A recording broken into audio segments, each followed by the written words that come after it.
गुणविगुणविभागो वर्तते नैव किंचित रतिविरतिविहीनं निर्मलं निष्प्रपञ्चं गुणविगुणविहीनं व्यापकं सर्वरूपं कथम अहम इह वंदे व्योमरूपम शिवम वै। ये अध्याय बहुत ही सुंदर है। मैं कैसे शिव जी को नमस्कार करूं? परमात्मा को, भगवान को, ब्रह्म को, आत्मा को, जो भी शब्द कर लो शब्द, ऐसे परमात्मा को मैं कैसे नमन करूं? कथम इह वंदे शिवम, क्यों कि व्योम रूपम, जो आकाश तुल्य है। देखो, यह व्योम रूपम शिवम अहम कथम वंदे, कैसे करूं मैं उसको नमस्कार? कितनी बड़ी बात है। आप आकाश को ना पकड़ सकते हैं ना छोड़ सकते हैं। आप आकाश को ना बदल सकते हैं ना उस पर कुछ प्रभाव डाल सकते हैं। बिना आकाश के हमारी सत्ता नहीं है। देखो, इसीलिए ये बात हमने आपको योग वशिष्ठ में भी बताई थी, अभी भी बता रहे हैं।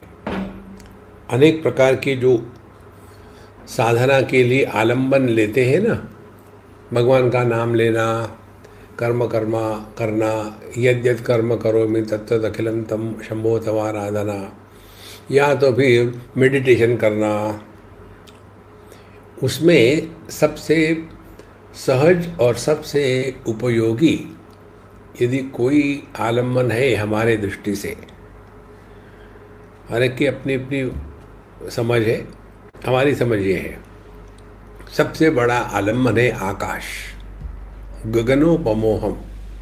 देखो, ये बहुत बड़ी साधना है। और ये तीन आकाश हमको बताए गए हैं। एक है स्थूल आकाश, जिसको भूताकाश कहते हैं। इस भूताकाश में हम भूत लोग बैठे हुए पंच महाभूत है और उनके कार्य सभी प्राणी जगत। ये भूताकाश की साधना में क्या साधना करनी है, यही समझना है कि आकाश सबका आधार है, लेकिन किसी के भी द्वारा प्रभावित नहीं होता। आकाश किसी का तिरस्कार भी नहीं करता। कितनी सरल बात है। अब यही साधना अपने को करनी है। क्या है अपनी साधना? यही है, बिल्कुल सरल है, कोई कठिन नहीं है। तो कैसे होगा? आकाश में स्थूल वस्तु है, स्थूल आकाश में इनका प्रभाव आकाश पर नहीं पड़ता।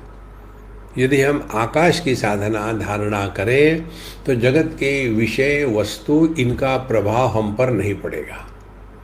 प्रभाव दो प्रकार से पड़ता है, होने का और नहीं होने का। पैसे नहीं हो तो परेशान, पैसे हो तो परेशान। कितनी बड़ी बात है, इसको समझ लेना है ठीक से। पैसे हो तो परेशान, पैसे नहीं हो तो परेशान। बच्चे हो तो परेशान, बच्चे नहीं हो तो परेशान। शादी हो तो परेशान, शादी नहीं हो तो परेशान। देखो, इसीलिए गगनोपमोहम की साधना क्या होगी? जगत के विषय वस्तु का होना न होना, इसका हम पर कोई प्रभाव नहीं। इसका तात्पर्य ये नहीं कि हम किसका विरोध करते हैं। आकाश निर्विरोध सत्ता है, किसी का विरोध नहीं करते। कितनी बड़ी बात है। इस निर्विरोध सत्ता को आत्मरूप से हमको पहचानना है। और इसीलिए नैनम चिंतन्ति शस्त्राणि नैनम दहति पावकः न चैनम क्लेदयन्त्यापः न शोषयति मारुतः। एनम आकाशम, एनम परमात्मानम, इस परमात्मा को चारों महाभूत स्पर्श नहीं कर सकते। आधार सबका है। इसीलिए पहली धारणा होती है स्थूल आकाश को लेकर के, जिसमें हम जागृत अवस्था और यहाँ की समस्या से उपरत हो सकते हैं। फिर दूसरा आकाश है चित्ताकाश। चित्ताकाश की साधना में जैसे स्थूल आकाश में स्थूल जगत है, वैसे चित्ताकाश में सूक्ष्म जगत है। सूक्ष्म जगत माने मानसिक जगत, कल्पना का जगत, स्वप्न का जगत।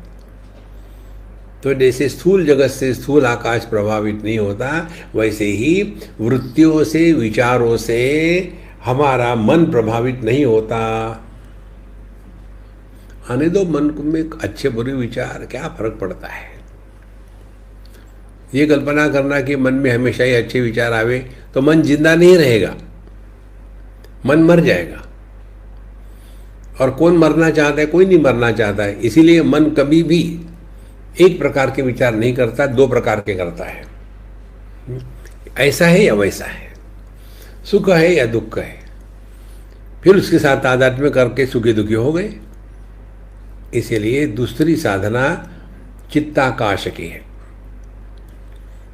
तो भूताकाश की साधना में विषय, चित्ताकाश की साधना में विषयों का अनुभव, और चिदाकाश की साधना में ये अनुभव करने वाले का अनुभव। देखो कौन अनुभव कर रहा है।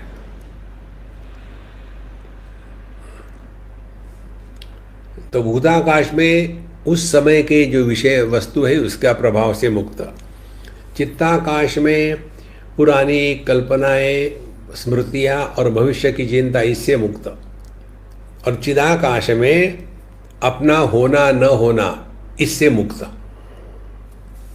ये तीन प्रकार की आकाश की धारणा बहुत बड़ा आध्यात्मिक साधना का आलंबन है। इसीलिए कथम इहम वंदे व्योमरूपम शिवम वै, ऐसा जो परमात्मा है उसको मैं वंदन कैसे करूं। माने जैसे जगत के विषय आकाश को पकड़ नहीं सकते, आकाश का तिरस्कार नहीं कर सकते, आकाश से दुश्मनी नहीं कर सकते, आकाश से दोस्ती नहीं कर सकते, सबका सब आकाश में होते हुए भी आकाश उससे प्रभावित नहीं है।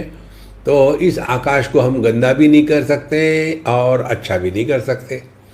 आकाश को आदर भी देने की आवश्यकता नहीं, अनादर करने की भी आवश्यकता नहीं।